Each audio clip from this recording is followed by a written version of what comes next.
근데 지금 포로 귀환이라고 하는 얘기는 사실 1차 포로 귀환에 참여했던 사람은 대단한 사람들이 있습니다. 70년 다 망해버린 그 세월에 예루살렘 흔적도 없이 그냥 폐허가 된 채로 이스라엘이라는 이름이 땅에서 지구상에 사라졌습니다. 그런데 거기에 우리보다 더 사실은 멀 것처럼 느껴지는 옛날 이스라엘의 영광을 생각하고 하나님의 언약을 기억하고 거기에 돌아오겠다고 왔으면 이 사람들이야말로 역사의 마지막 희망입니다. 이스라엘 희망했던 이 사람들이 엉망진창이 됩니다. 이 얘기를 다 듣고는 에스라가 너무 기가 막혀서 나의 하나님이여 나의 하나님이여 내가 부끄럽고 낯이 뜨거워 감히 나의 하나님을 향하여 얼굴을 듣지 못하오리니 이는 우리 죄악이 많아 정수에 넘치고 우리 허물이 커서 하늘에 미치매니이다. 이스라엘이 망한 이유는 딱 하나입니다. 바벨론도 아니고 아시리아도 아닙니다. 고대 제국의 힘의 균형 때문에 된 거 아닙니다. 열왕기상하 역대상하 에스라서 계속해서 하고 싶은 말이 있습니다. 하나님에게서 이스라엘이 멸망하고 이 땅에서 당한 이유는 모세의 율법에 명확히 말씀한 하나님의 법도를 떠난 일이며 하나님의 얼굴을 무시한 바로 예측 가능한 망할 길을 선택한 우리의 망할 짓 때문에 망한 거지 열강 때문에 망한 게 아니란 말입니다.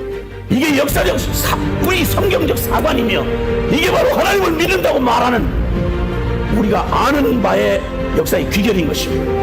여기 소망을 말해줍니다. 우리에게 소망이 아직 남아있습니다. 딴 말로 소망을 말하지 않았습니다. 하나님의 말씀으로 말미암아 떠는 자, 하나님의 말씀으로 말미암아 떠는 자, 내 주의 교훈을 따르며 우리 하나님의 명령을 떨며 준행하는 자. 에스라여, 우리에게 아직 소망이 있습니다. 당신 앞에 우리가 여기 당신의 하나님의 말씀을 두려워 떠는 당신 앞에서 우리 가슴이 두려워 떨며 하나님의 말씀으로 두려워 떨며 여기 서 있는 우리가 희망입니다. 우리 엎어졌습니다. 우리 죄졌습니다. 우리 부끄럽습니다. 아무도 정죄할 수가 없습니다. 내 꼬라지가 마찬가지입니다. 복음 보고만은 우리 꼬라지가 이 꼬라지입니다. 그러나 에스라여, 소망이 있습니다. 당신 앞에 우리가 여기 모였었습니다. 하나님을 두려워 떠는 당신 앞에 하나님을 두려워 떠는 그 말씀을 두려워 떠는 우리가 여기 있습니다. 돌이키겠습니다. 우리 꼬라지는 이래도 하나님 없이는 못 삽니다. 우리가 넘어졌습니다. 실패했습니다. 그러나 소망이 있습니다. 에스라여, 일어나소서. 우리가 도우리니 힘써 행하소서. 힘써 행하소서. 복음의 증인이여 일어나소서. 하나님 말씀 두려워 떠는 자여 일어나소서. 우리도 당신과 함께 하나님 편에 서겠습니다. 꼬라지는 이 꼬라지가 됐어도, 정말 부끄럽고 정말 내놓을 수 없어도, 그럼 우리는 우리의 마지막은 하나님 없이는 못 삽니다. 당신과 함께 주님 편에 서겠습니다. 일어나 행하소서. 말씀을 밝혀는 당신께서 하나님 우리에게 주신 말씀이 무엇인지 복음을 밝히 우리에게 말씀해 주십시오. 그러면 헤어지라면 헤어지겠고, 끊으라면 끊겠고, 잘라내라면 잘라내겠고, 털을 허물으라면 허물겠습니다. 그리고 다시 시작하겠습니다. 우리에게 말씀해 주소서. 우리에게 말씀, 우리에게 말씀.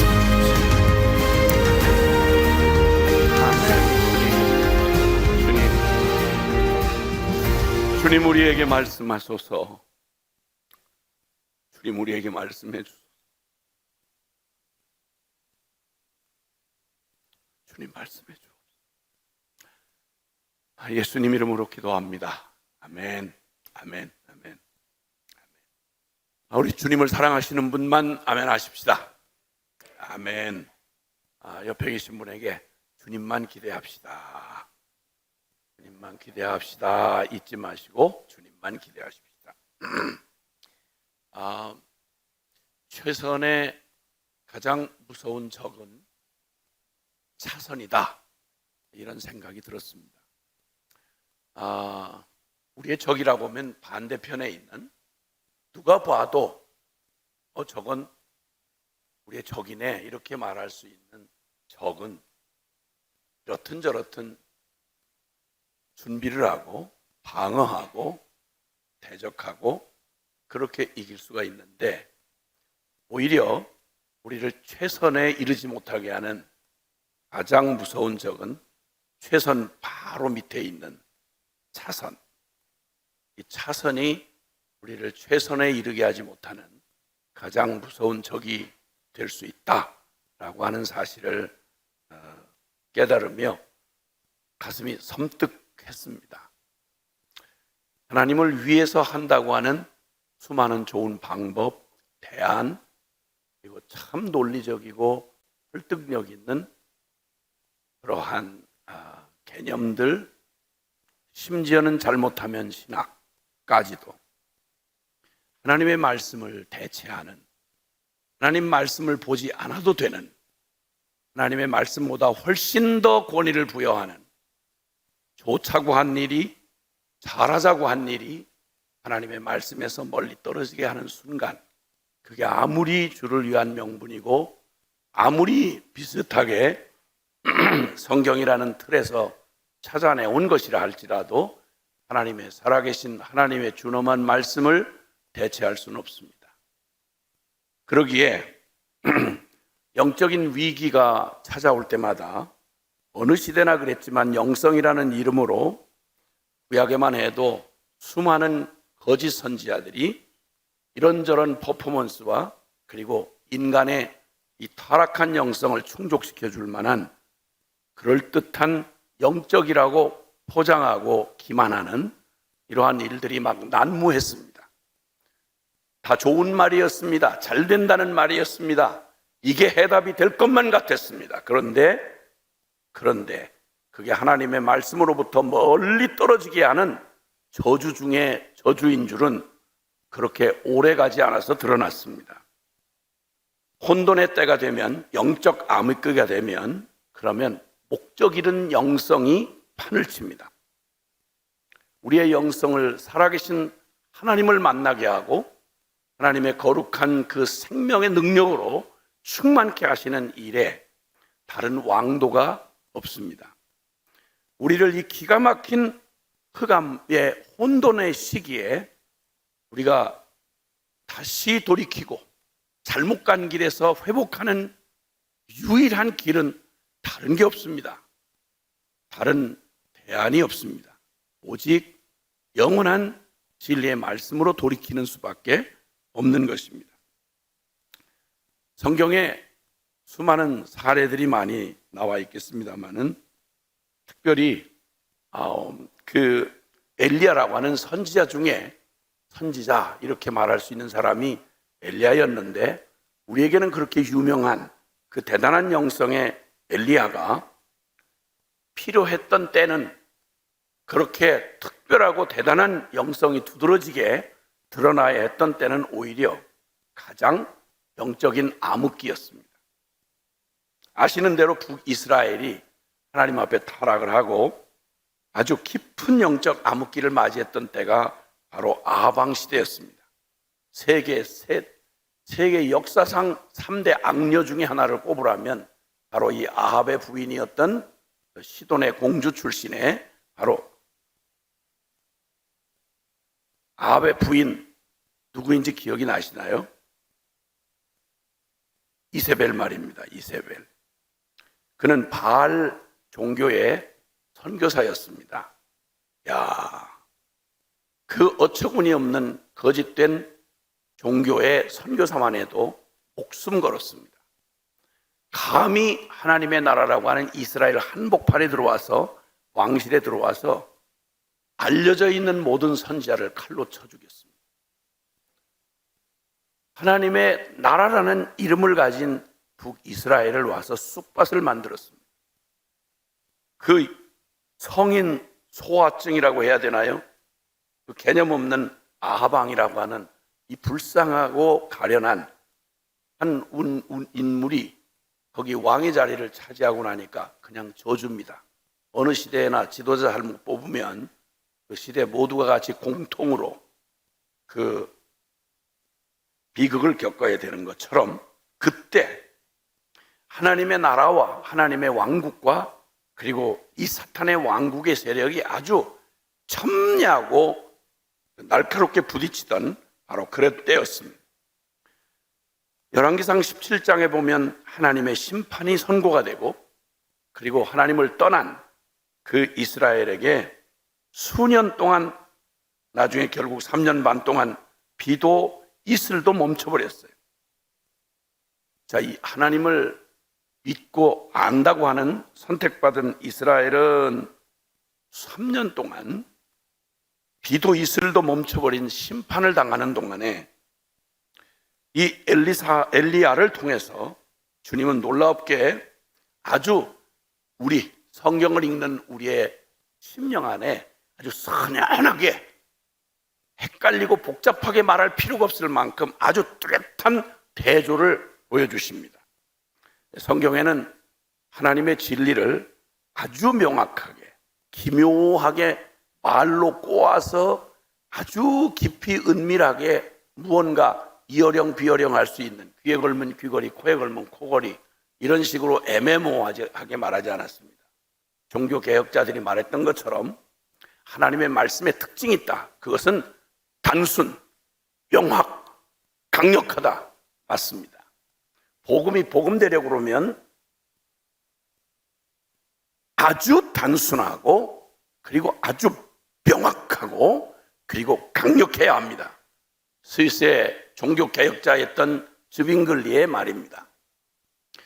이렇게 주님이 대조라고 하는 방법을 쓰시는데, 그렇게 화려한 위세를 가지고 있던 아합 왕과 북이스라엘 다수는 겉모양은 하나님의, 그 겉모양과 이름은 하나님의 선민이라는 이름을 가졌지만 세상에 꼬라지를 하나도 찾아볼 수가 없는 너무너무 속속들이 타락하고 믿음을 찾아볼 수가 없습니다. 그런데 놀랍게도 하나님의 종을 주님이 보내셔서 그 기근의 때에 살아계신 하나님을 믿는 믿음으로 구원을 경험한 사람은 선민 이스라엘이 아니라 이방 여인 사르밧 과부였습니다. 얼마나 역설적이고 얼마나 뚜렷한 대조입니까? 얼마나 수치스럽고 부끄러운 하나님의 책망입니까, 여러분? 이 얘기는 예수님 당시에도 주님께서 그토록 역사상 전무후무한 예수님의 기적과 그 주옥 같은 말씀과 그 강력한 성령의 능력으로 보여주시는 표적들, 그걸 다 보고도 정말 믿음으로 바르게 반응하는 사람들이 다른 이가 아니라 유대 땅에 없었습니다. 별로. 이때 주님이 크게 감동을 받은 사건을 주님이 기록하고 계시는데, 그것은 바로 이방 사람 백부장의 믿음이었습니다. 그 백부장이 이렇게 말합니다. 내 하인의 병을 좀 고쳐달라고 다른 일을 부탁해서 예수님에게 부탁을 하자 예수님이 가겠다고 그러셨어요. 그랬더니 화들짝 놀래가지고 사람을 다시 보냅니다. 오신다는 말을 듣고. 무슨 말씀입니까? 부탁을 드렸는데, 아니 제가 듣기로만 해도 당신은 하나님의 아들이시며 하늘에서 오신 하나님의 권능의 사자라는 걸 말로 들은 것만 해도 세상에 어떻게 저 같은 이 보잘것없는 사람이 부탁하는 일을 그냥 말씀으로 하시면 되지 직접 오실 이유가 뭡니까?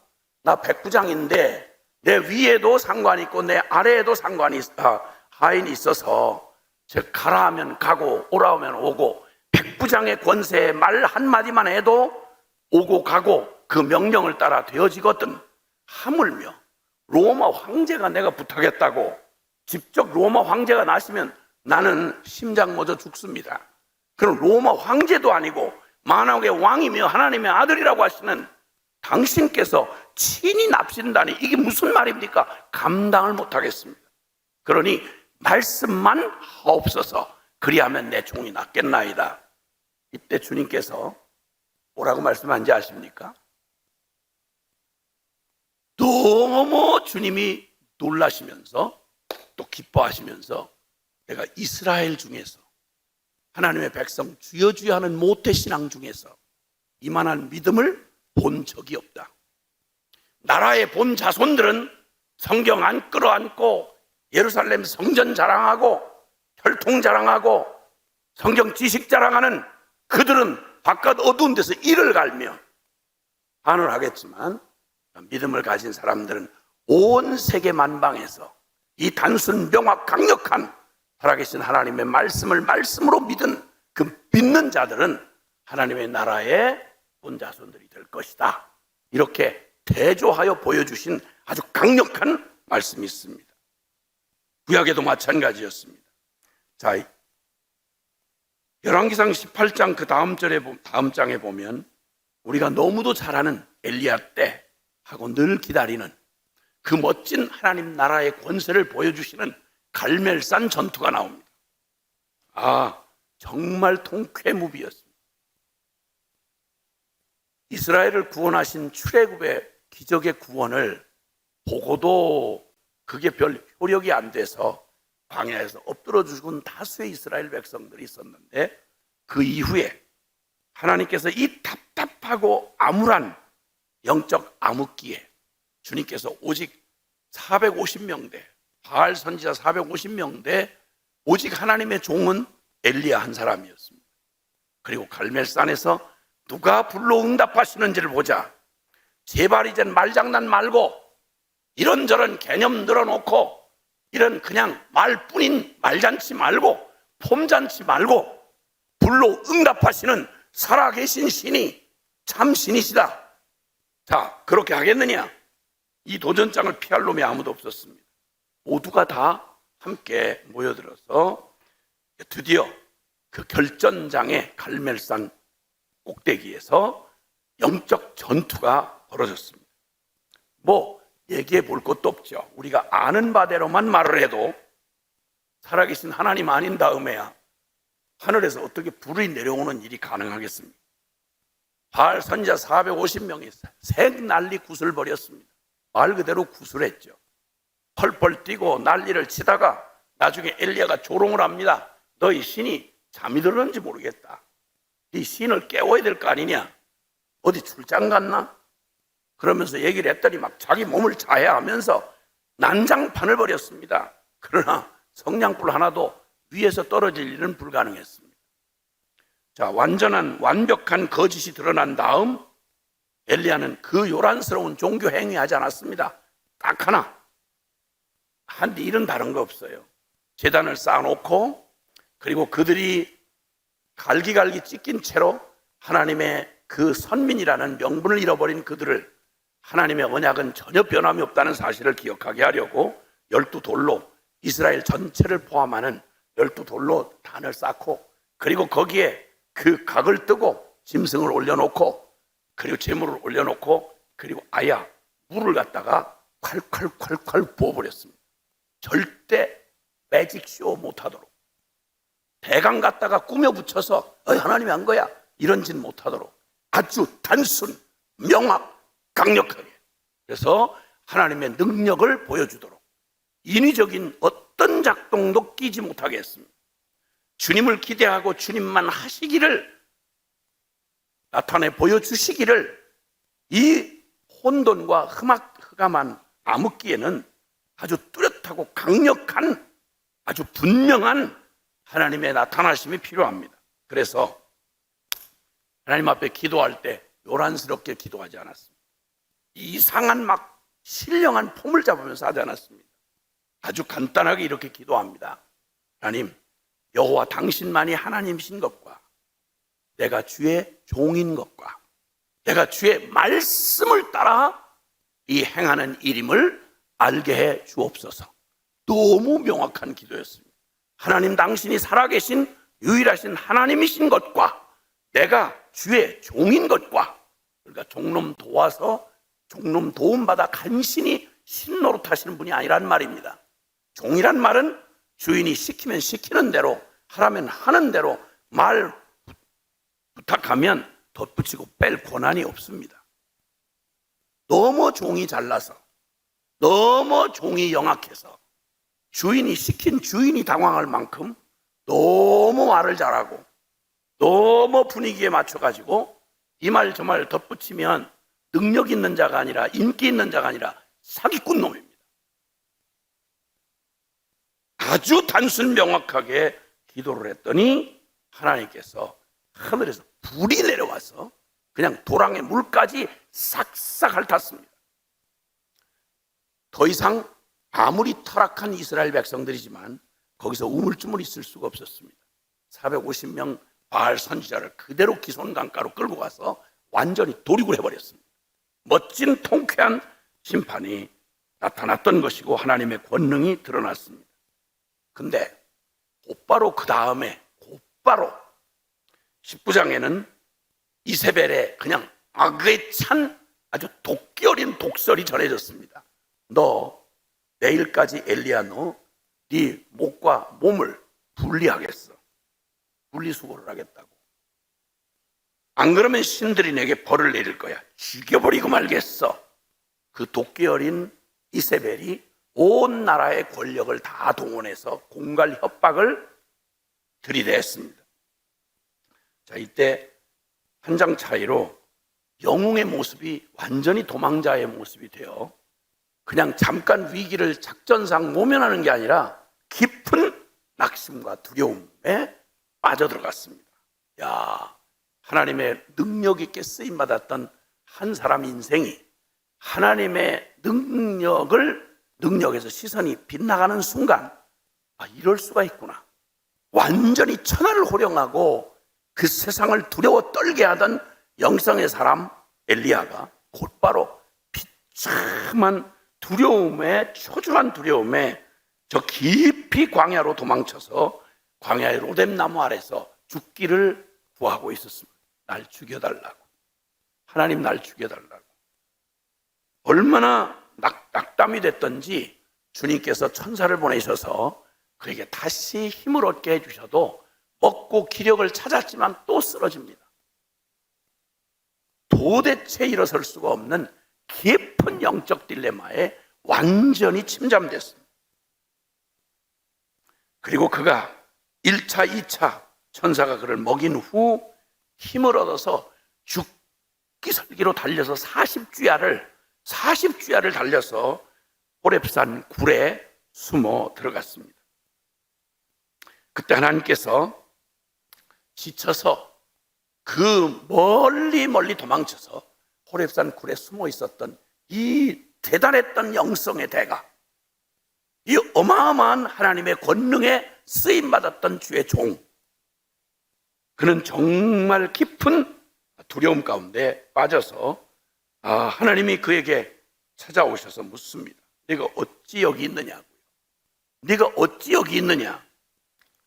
그의 대답이 이스라엘 자손 하나님의 백성이 주의 언약을 버리고 제단을 헐고 선지자를 다 죽이고 나만 나이다. 이 똑같은 말을요 똑같이 반복합니다.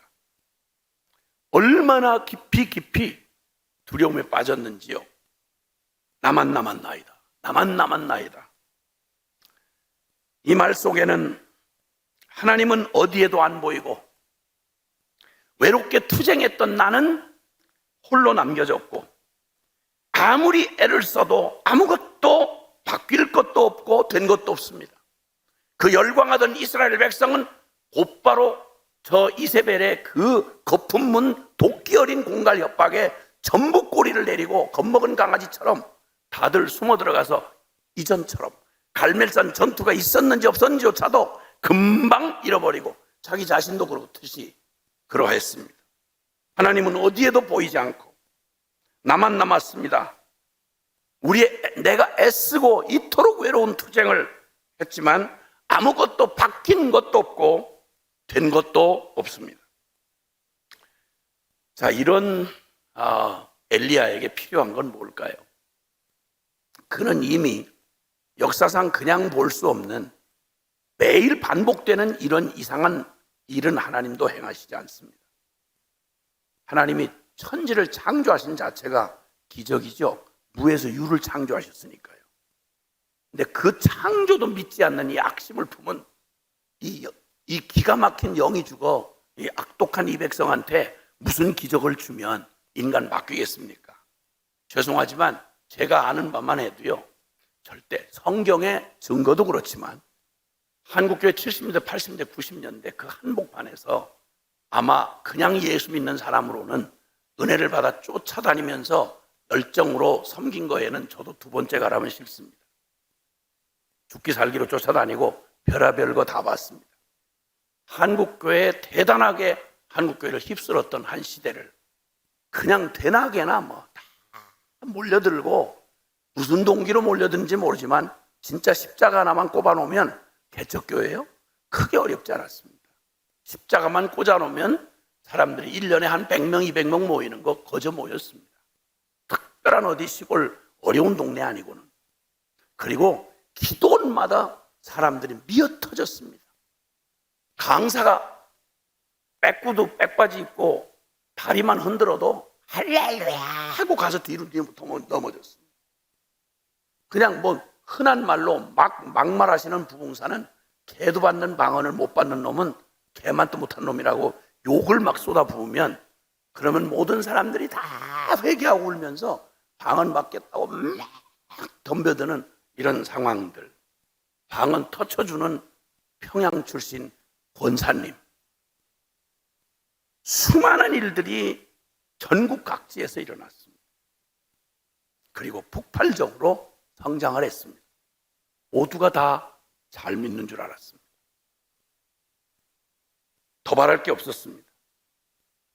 부흥사는 1급, A급 부흥사는 얼마나 많은 성전 건축원금을 작정하게 하고 헌금을 나오게 했느냐에 따라서 서열이 쫙 정해졌습니다. 아주 드러내놓은 그냥 공통으로 통하는 일이었습니다.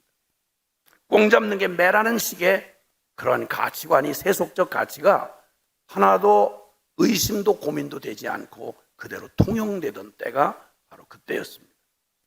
기적이 인간 못 바꿉니다. 기적이 인간 못 바꿔요. 그 기적은 우리로 하여금 살아계신 하나님 앞으로 끌고 오는 통로가 될 수는 있지만 그러나 출애굽의 기적을 보고도 이스라엘이 어떻게 광야에서 불신으로 엎어져 죽었는지를 아시지 않습니까?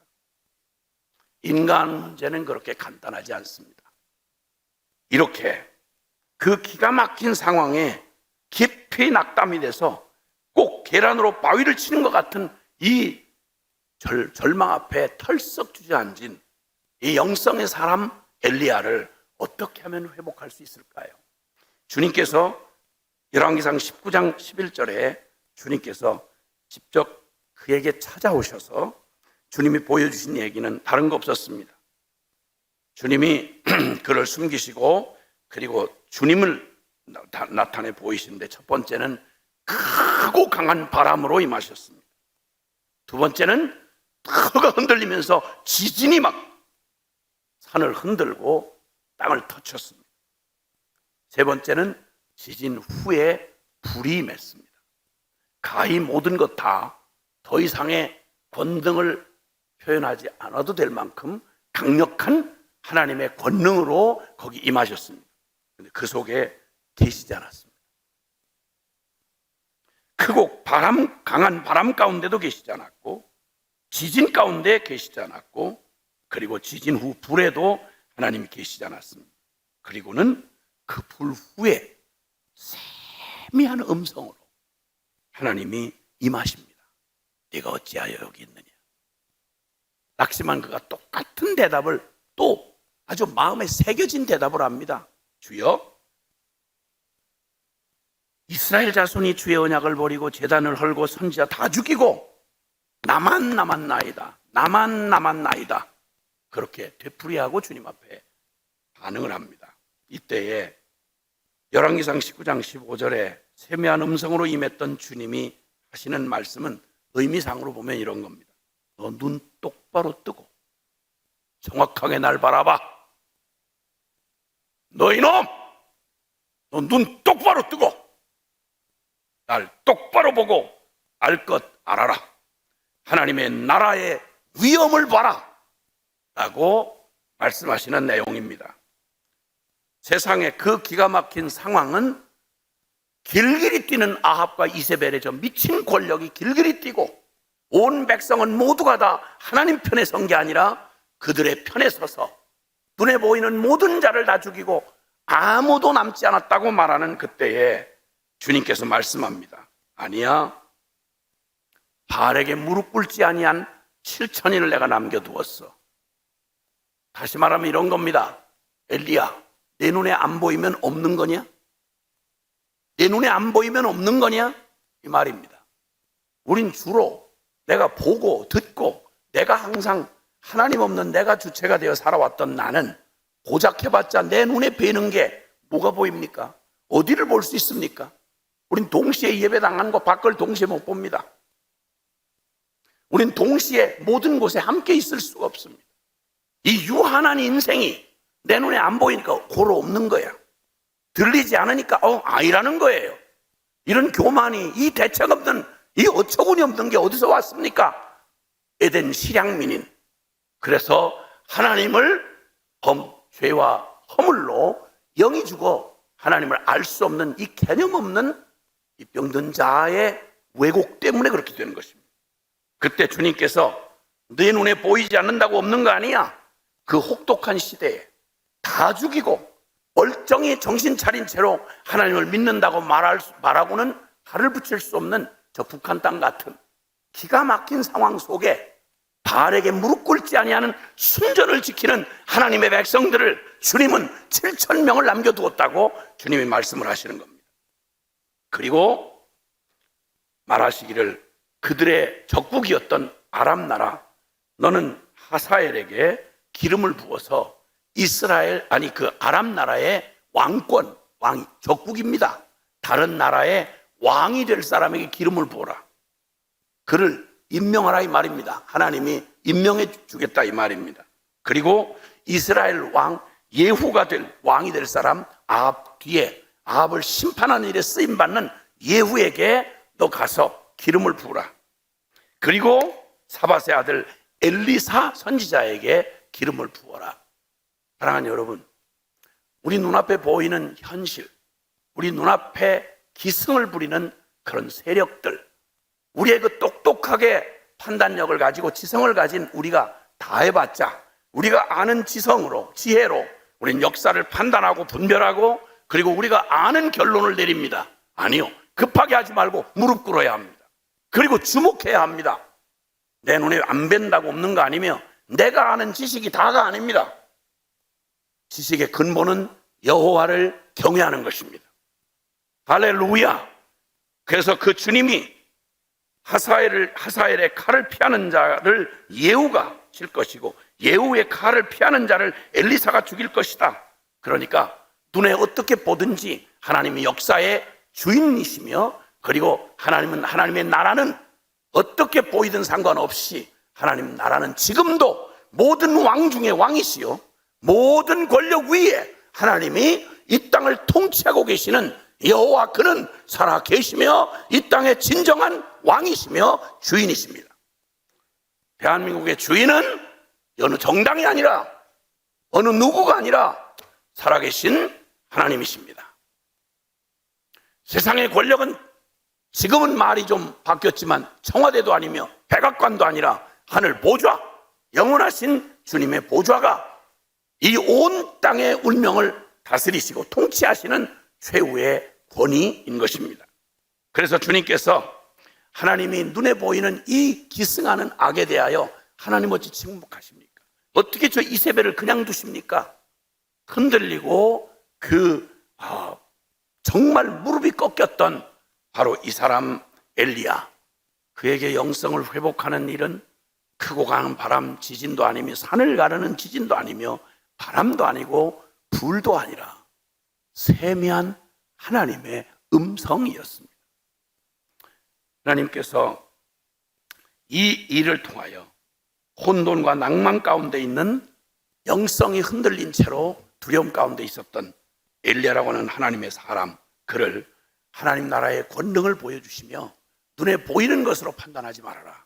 하나님이 반드시 역사를 주관하고 계시며 펄펄 뛰는 아합, 그 운명은 이미 하나님 손에서 심판이 이미 예고됐고 주님은 이스라엘만이 아니고 예배당 안에서만 하나님이 아니라 주님은 이스라엘의 하나님이 아람 나라의 왕을 세우기도 하고 패하기도 하시는 주님이시다 라고 하는 말씀을 들려주시면서 엘리사를 다시 일으키십니다.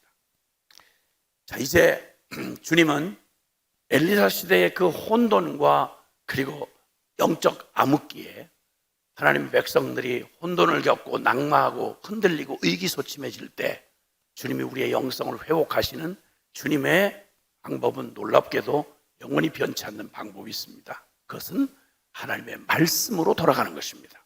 오늘 디모데후서 3장 공독해 주셨던 말씀에는 아시는 대로 말세에 대한 우리가 맞이하고 있는 지금 이 시대를 이미 앞서서 2000년 전에 어느 시대에나 물론 그 성향을 가지고 있었지만 특히 오늘날 우리에게 딱 맞는 이 시대를 맞이해서 주시는 말씀입니다. 너는 이것을 알라.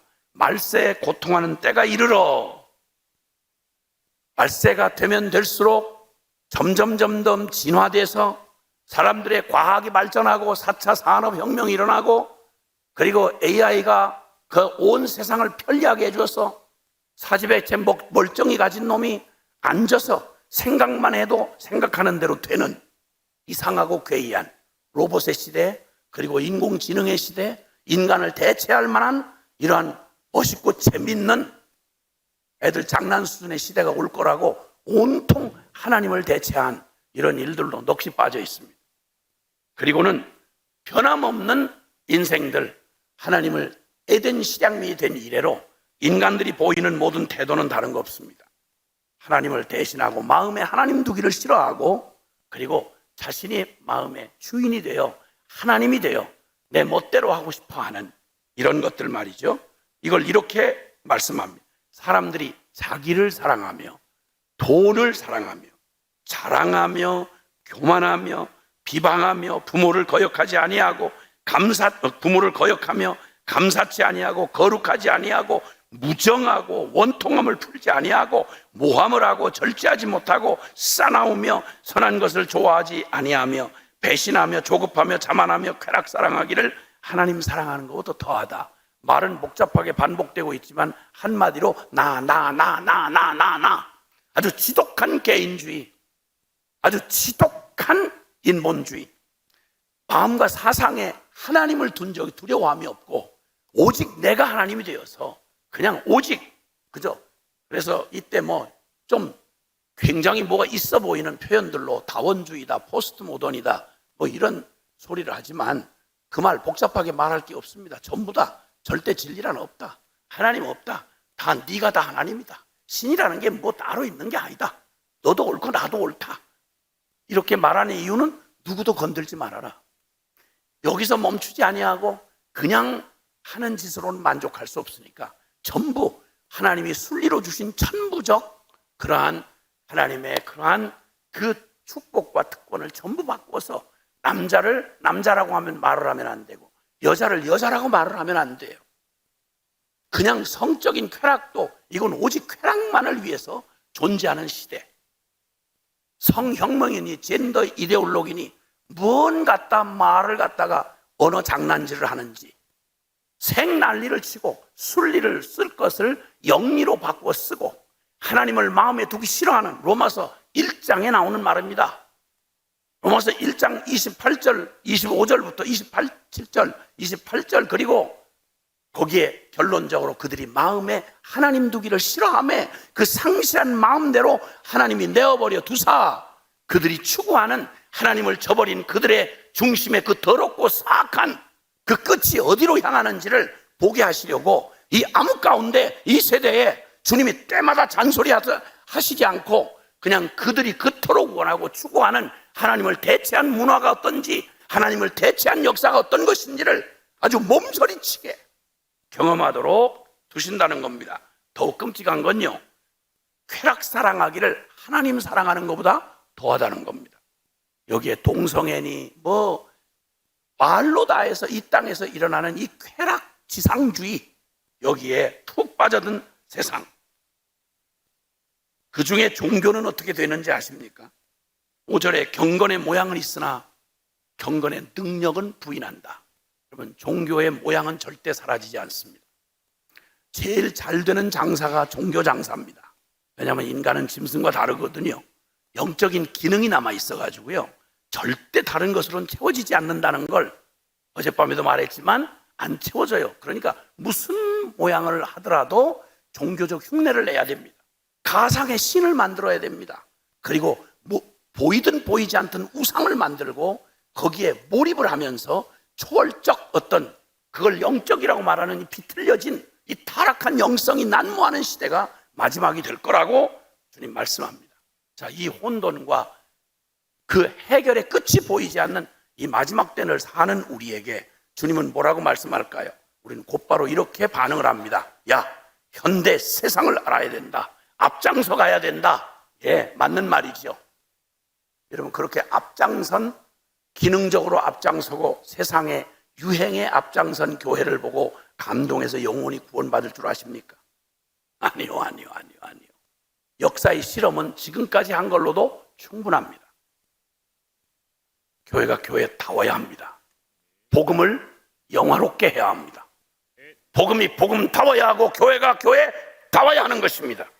그리고 주님은 그 얘기를 간단하게 마지막 말세에 소망 없고 절망적인 영적 암흑기가 닥칠 것을 말씀하시고 주님께서 우리에게 살아계신 하나님과 우리가 그분의 종인 것과 그리고 우리가 붙들고 있는 영원한 진리에 불변하는 진리에 우리의 전 운명을 거는 세상이 아무리 덤벼들어도 어떻게 감당할 수 없는 이 세상을 구원하는 유일한 기관이 바로 세상을 이기는 그런 교회가 되기 위하여 주님의 대답은 아주 단순, 명확, 강력합니다. 주님이 바로 이 3장의 말미에 마지막 때가 되면 사람들이 발악을 하는데 그리스도 예수 안에서 경건하게 살고자 하는 자를 박해를 받으리라. 예, 진리에 대해서 거품을 물고 길길이 뛰고 발악을 할 겁니다. 반항을 합니다. 그리고 13절에 악한 사람들과 속이는 자들은 더욱 악하여져서 속이기도 하고 속기도 하나니, 자, 이런 때가 옵니다. 겁을 먹고 이제 큰일 났다. 목회 어떻게 해야 되나? 아이고, 기독교가 과연 살아남을 수 있을까? 그때 주님은 14절에 그러나 너는 배우고 확신한 일에 거하라. 너는 네가 누구에게서 배운 것을 알며 어려서부터 성경을 알았나니. 그러니까 쉽게 직설적인 말로 하자면 너 더욱 성경의 꼴통이 되라. 살아계신 하나님의 영원히 변치 않은 진리에 목숨 걸어라, 이런 말입니다. 동일한 말로 주님은 요한일서 2장 17절에 이 세상도 그 정욕도 반드시 지나가되 그러나 하나님의 뜻을 행하는 이는 그 말씀과 진리가 영원하기 때문에 그는 영원히 거하느니라. 할렐루야. 여러분, 이 혼돈의 암흑시대에 해답이 있습니다. 이 세상을 거꾸로 거슬러서 이기는 정도가 아니라 이 세상을 변화시키는 하나님의 통로가 되는 능력을 회복하는 해답이 있습니다. 그것은 영원 불변한 살아계신 하나님의 말씀입니다. 할렐루야. 아멘, 아멘. 그리고 주님은 말하기를 성경은 능히 너로 하여금 그리스도 예수 안에 있는 믿음으로 말미암아 구원에 이르는 지혜가 있게 하고 모든 성경은 하나님의 감동으로 된 것으로 교훈과 책망과 바르게 함과 의로 교육하기에 유익하니 17절 이는 하나님의 사람으로 온전케 하고 모든 선한 일을 행할 능력을 갖추게 하려 함이라. 성경이면 다합니까? 다합니다. 성경이면 충분합니까? 충분합니다.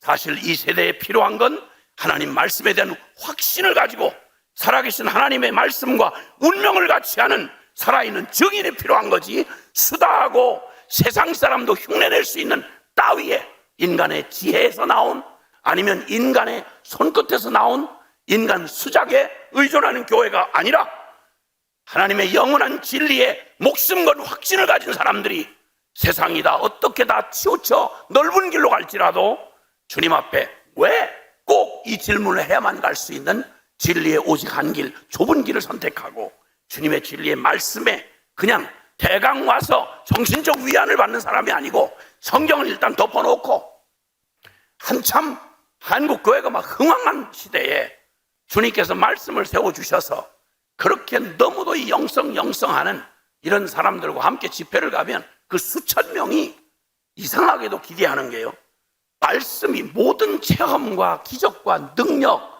모든 것이 있어도 그것의 결론으로 주님의 말씀을 결론 삼는 태도가 있어야 되는데, 이상하게 하나님 말씀 듣는 시간은 일부 에피타이저입니다. 에피타이저. 빨리빨리 말씀 끝내고 안수 좀 해주세요. 말씀 끝내고 기적을 좀 보여주세요.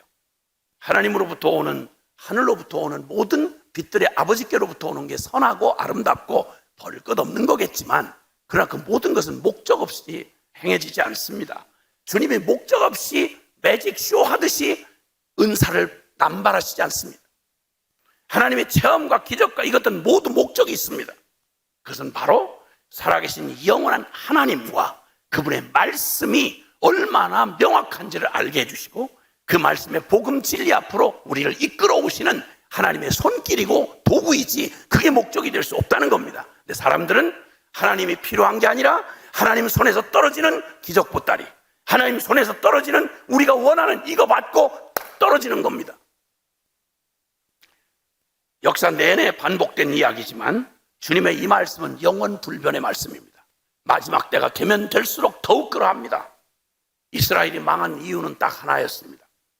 여러분, 그 놀라운 출애굽과 가나안 정복의 엄청난 영광을 감당했던 여호수아와 그와 함께한 세대들이 돌아가고 하늘 하나님께로 돌아가고, 그리고 그 남겨진 자식들에게 주님은 그들이 신명기에 모세의 마지막 유언 같은, 아니 모세의 유언이 아니라 하나님이 당부하신 신명기를 마지막 그 모세 오경의 결론판 같은 신명기의 교훈을 꽉 짜면 쉐마의 말씀이라고 알려진 신명기 6장 4절 이하에 오직 여호와는 오직 한 분인 하나님이시니 너희는 마음과 뜻과 정성과 목숨을 다해 주 하나님을 사랑하고, 그 하나님을 사랑하는 사람이 그분 하나님을 사랑하고 그분을 의지한다는 것이 무엇으로 나타나냐면, 그분이 우리를 사랑해서 주신 진리의 법도, 즉 하나님의 계명을, 주의 말씀을 마음에 새기고, 그리고 자식들에게 남겨주되 다른 주사 남겨주는 게 아니라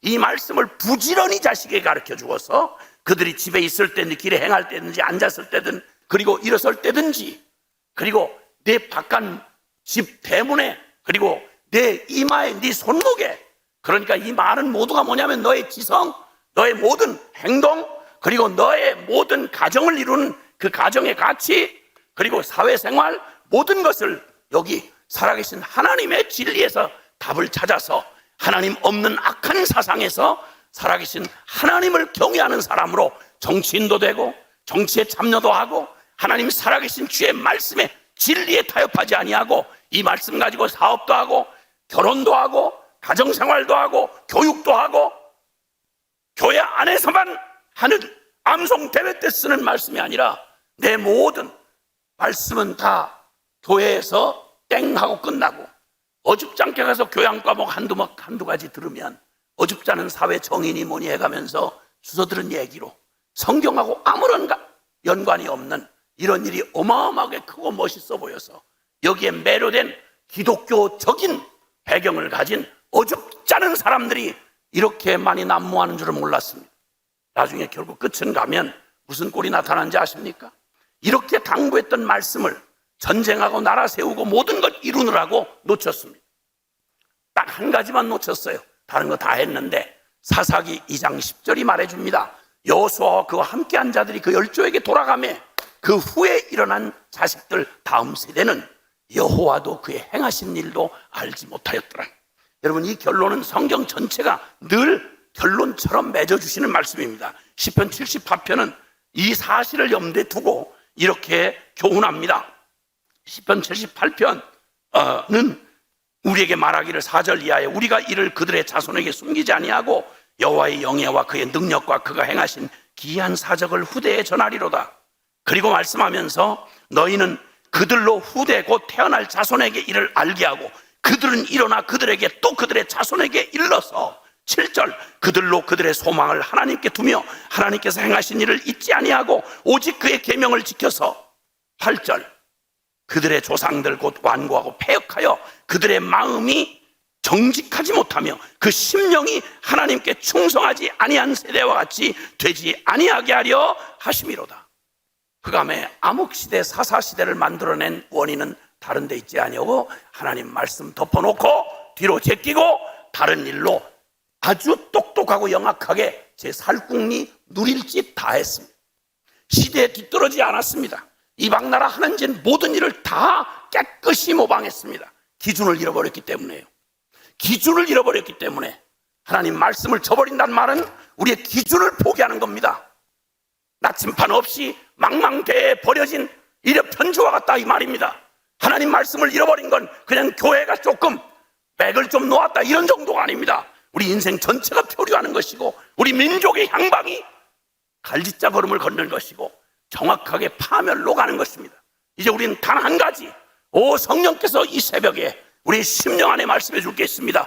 말씀으로 돌아가자. 이 주님의 말씀으로 돌아가자. 여기에 생명 걸고 하나님의 사람으로 온전하게 되고 하나님의 모든 선한 일을 행하기에 온전케 되는 유일한 길은 너 어렸을 때 성경을 알았나니 혼돈의 영적 암흑기에 말세에 발악하는 이 복잡한 시대의 한복판에 영성을 잃어버리고 이전에 놀라운 체험과 뜨거움을 가졌던 성도들이 주저앉은 한국교회가 다시 한번 일어서는 길은 백문일답 오직 성경으로 돌아가야 합니다. 눈치 보며 두리번거리지 말고 유행 점검하지 말고 눈에 안 뵌다고 결론 내리지 말고 주님은 당신의 시대에 당신의 사람들을 얼마든지 남겨놓을 수 있습니다.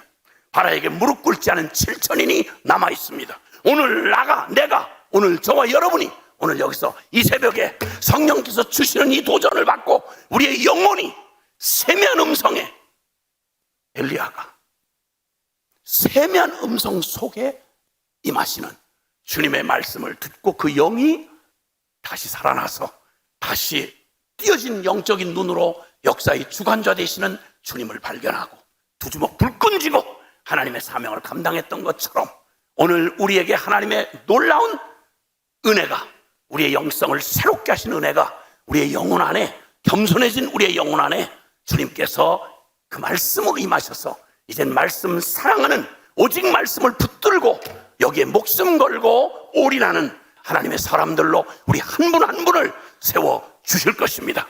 우리 함께 기도하겠습니다. 이 시간 우리가 기도할 때 우리 좀 한번 살펴보자고요. 주의 말씀의 진리 앞에서요. 성경 멀리하고 가까이 하는 거 이거 곧바로 우리의 영성, 보이지 않는 영성을 나타내주는 바로메타입니다.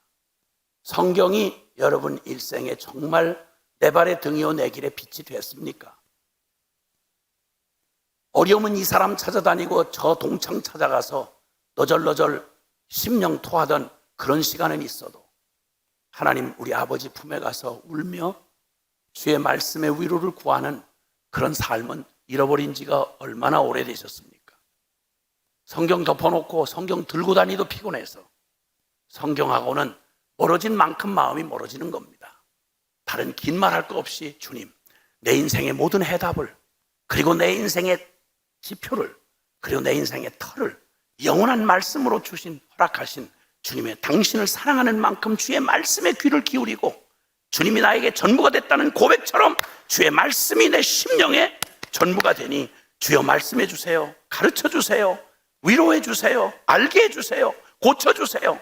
여러분 이렇게 주님 앞에 전부를 쏟아 주님을 확신하며 주님을 따르기로 우리가 우리 마음 안에 결단하고 주님 회개하고 결단하는 이 새벽이 됐으면 좋겠는데요. 우리 함께 다 같이 기도하다가 기도할 만큼 하시고 그리고 각자 돌아가시면 되겠습니다. 우리 주님 앞에 기도할 때 주여 우리 한번 부르고 함께 통성으로 기도하겠습니다. 주여 사랑하시는 아버지 하나님 감사합니다. 주님 오 사랑하는 주님 내 영혼을 돌아보아 주시고 내 영혼을 돌아보아 주시고 오 주님 오 주님 예